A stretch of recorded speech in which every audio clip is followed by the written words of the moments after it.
Hey guys, welcome back. It's week 7. This class is just flying by, and I really enjoyed listening to your discussions last week. Andrew, nice artwork. I liked that. And Jonathan, yes, I'm still in India. One more day tomorrow. I'm heading to Nepal for a few days, and then back to the United States with some major jet lag. But Andrew, I like the way that you said that Paul and James' ideas really kind of supported each other, and in the end, faith lived out is through our actions. And Lydia, I love the way that you described how James and Paul sort of answered the rhetorical question. Paul saying, "Hey, I'm saved by faith," and James is like, "So prove it." And then at the end, showing that none of us can boast because we've been saved by grace. And Jonathan, a really good point about how we need to look at the context of any of the scripture that we are studying. So today we're going to be discussing Beale's discussion using distinct. Beale discusses the distinction between literalism and symbolism. How does he use both in reading Revelations? Do you agree, disagree? Why or why not? At the beginning of his presentation, he said that this was going to be an industrial strength exegesis, and it really was. It was so much information.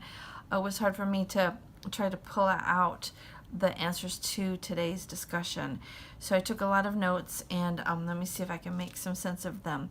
But the way that he started out saying Revelations 1:1, where those who have ears let them hear, was really a central theme that started back with the prophets and came all the way up through the prophet Jesus and to John, and how Isaiah literally named his children names that were symbols in Revelations.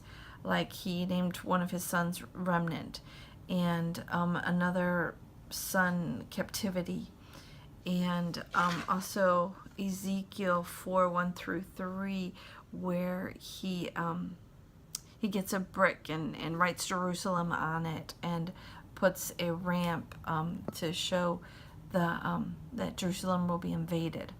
So those are some literal uses that Beale used in his discussion.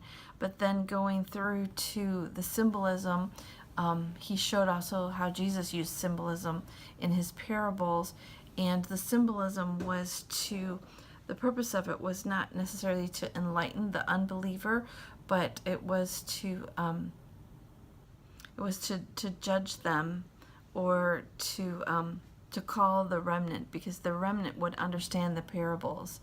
And said enlighten the believer through shock, and harden the unbeliever.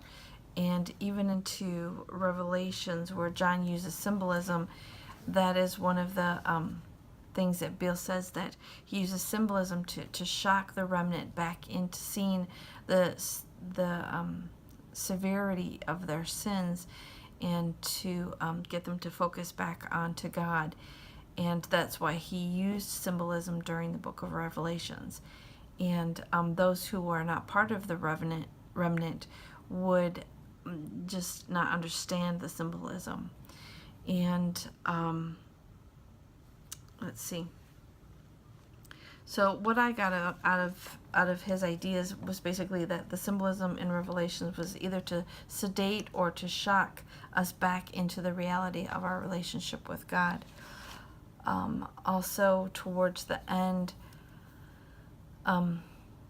he talks about that the symbolism should motivate us, and that for the remnant and those who turn to God, there are lots of promises for them, and great blessings. So I agree with his presentation and his ideas. I think that he did an excellent job explaining how the word usage was done, even from the Greek, and bringing us all the way into Revelation. And it was very interesting. I didn't realize how often that term is used. Those who have ears, let him hear.